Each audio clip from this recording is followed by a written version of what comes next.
Selamat berjumpa kembali dengan kami, channel Film Legenda Nusantara. Dalam channel ini, kami akan menyajikan cerita-cerita legenda, cerita-cerita sejarah Nusantara, kejayaan Nusantara. Semoga kita semua akan menyadari bahwa negara kita, Nusantara, adalah negara yang sangat luar biasa. Salam NKRI. Kidung Senja di Mataram bagian 89. Semua orang merasa terharu.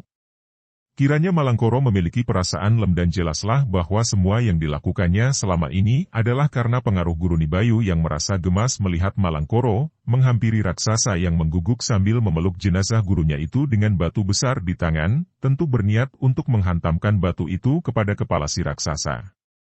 Akan tetapi tangan lembut Mawarsih menahannya. Ketika Bayu menoleh, Dara itu menggelengkan kepala, melarang perbuatan Bayu yang terpaksa melempar batunya. Malangkoro, lihatlah betapa gurumu telah menyeleweng daripada kebenaran dan dia roboh dan tewas oleh pukulannya sendiri. Angkara murka selalu mendatangkan malapetaka kepada diri sendiri. Masih belum terlambat bagimu untuk menyadari kekeliruan langkah gurumu dan memperbaikinya. Malangkoro menahan tangisnya. Aku menyerah kalah dan kalian boleh membunuhku.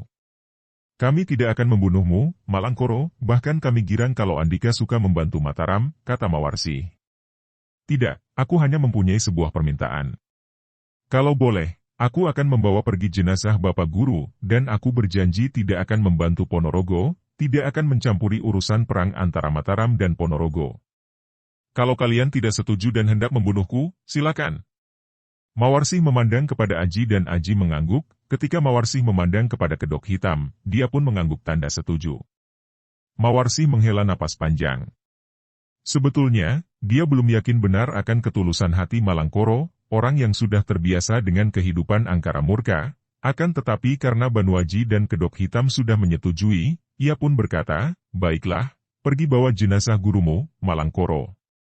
Malangkoro mengangkat jenazah gurunya, lalu melangkah pergi dengan langkah lebar dan cepat, seolah dia takut kalau mereka semua akan mengubah keputusan dan menghalanginya. Semua sudah beres, selamat tinggal. Kedok Hitam berkata dan sekali berkelebat, dia telah meloncat jauh sekali. Tunggu.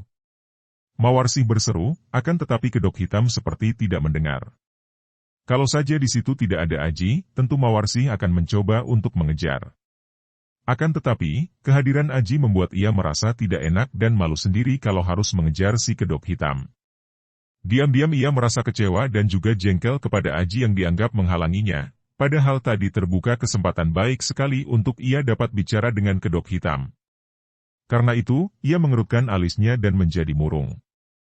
Tentu saja kini ia dapat merasa bahwa di dalam hatinya, ia memilih Kedok Hitam yang benar-benar amat dikdaya.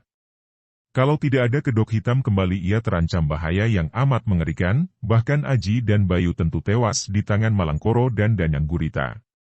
Entah sudah beberapa kali Kedok Hitam menyelamatkan nyawanya dan biarpun Aji pernah menolong ia dan ayahnya, namun dibandingkan dengan pertolongan yang diberikan Kedok Hitam, maka pertolongan Aji itu bukan apa-apa. Melihat sikap Mawarsih, Banuaji mengerutkan alisnya lalu tersenyum menutupi hati yang iri dan cemburu karena jelas bahwa Mawarsih gandrung kepada si Kedok Hitam. Dia pun lalu melangkah meninggalkan Mawarsih sampai belasan langkah, membelakangi Dara itu lalu terdengar dia menembang dengan suaranya yang lembut dan merdu dengan kidung pangkur. Rasane yen nandang beranta pamurihe namung tias basuki kayungyun satria luhung sadonya namung sa juga angga lemes rasane yen lagi wiyung sanajan dan tinggal lunga saya angles jroning ati. Tembang itu bermakna, rasanya kalau sedang berahi, keinginannya hanya berbahagia, terpikat satria agung, sedunia hanya satu, badan lemas rasanya kalau sedang rindu, biarpun ditinggal pergi, makin haru di dalam hati. Mawarsih merasa benar akan sindiran dalam kidung itu, maka wajahnya menjadi merah padam. Ia adalah seorang wanita yang gagah, tidak suka sindir-menyindir, maka ia langsung menghampiri Aji yang setelah bertembang berdiri memandang jauh, lalu berkata lantang, Kakang Mas Aji, kenapa Andika menyindirku dalam tembang tadi? Aji memutar tubuh menghadapi Dara itu, wajahnya berseri penuh senyum, dan dia berkata, Diajeng Mawarsih, siapa yang menyindir? Aku bertembang tentang keadaan orang yang sedang merindukan kekasih, dan tentu saja yang merasa tersindir hanyalah orang yang sedang rindu. Apakah Andika sedang rindu, Diajeng, maka menganggap aku menyindir? Wajah Ayu itu semakin merah, akan tetapi sinar matanya menantang. Bagi Mawarsi, kiranya tidak perlu lagi ia bersembunyi dari kenyataan perasaan hatinya. Pula, akan tidak adil bagi Aji kalau ia tidak berterus terang saja. Memang benar, Kakang Mas Banuaji, katanya dengan suara tegas. Aku sebagai seorang yang menjunjung tinggi kebenaran dan keadilan, harus memegang janji, setia kepada janji sendiri. Aku sudah berjanji, bahkan berikrar dalam bentuk sayembara, bahwa aku hanya mau berjodoh dengan seorang satria yang lebih sakti dibandingkan aku dan ayahku. Dan sudah jelas bahwa si kedok hitam itu lebih sakti daripada aku atau ayah, atau dirimu sekalipun. Tidakkah sudah wajar kalau aku mengharapkan dia menjadi calon jodohku? Mendengar kata-kata yang jujur ini, juga mengandung kemarahan karena kidungnya tadi. Aji tersenyum pahit. Dia merasa betapa hatinya semakin tidak enak. Terang-terangan darah itu mengatakan bahwa dia tidak pantas menjadi jodohnya, dan yang pantas adalah si kedok hitam.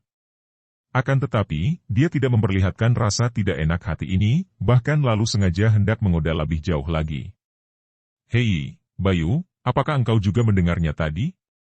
Sahabat kita yang baik ini, Dara Perkasa yang dahulu kita kenal berdiam di lereng Lau, dan kini telah menjadi putri Senopati Kisinduening yang sakti. Sahabat kita itu menolak pinangan banyak sekali pemuda-pemuda perkasa dan tampan, karena ia memilih seorang yang tidak jelas keadaan dirinya, entah laki-laki entah perempuan, entah bagaimana wajahnya, hanya karena orang itu memiliki ilmu kepandaian tinggi. Aku pun merasa heran sekali, Kakang Aji. Bakayu Mawarsi demikian cantik jelita, ayu dan manis. Bagaimana kalau orang yang dicintanya itu, setelah kedoknya dibuka, ternyata seorang kakek-kakek yang usianya sudah 75 tahun, kata Bayu. Wah, tidak tahulah aku, Bayu.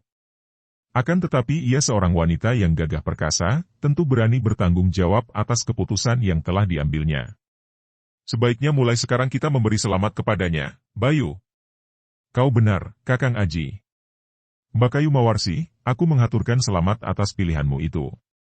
Semoga si kedok hitam bukan kakek-kakek yang hampir seabad usianya, semoga dia pun masih muda belia dan tampan seperti Kakang Mas Aji ini. Aku pun mengucapkan selamat, Diajeng Mawarsi, atas pilihanmu kepada si kedok hitam.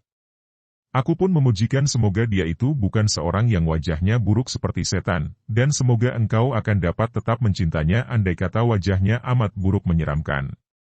Mawarsi menggigit bibirnya, dan membayangkan wajah di balik kedok hitam itu wajah kakek-kakek berusia 75 tahun, atau wajah yang amat buruk menyeramkan, misalnya hidungnya geruung, atau bibirnya sumbing, matanya buta sebelah, mukanya buruk penuh bekas cacar. Ia tidak dapat menahan rasa ngerinya dan ia pun segera membalikkan tubuh agar tidak nampak oleh Bayu dan Aji betapa kedua matanya basah air mata. Bakayu Mawarsi, mudah-mudahan kelak kalau tiba saatnya dia membuka kedoknya, engkau tidak akan memutar tubuh membelakanginya.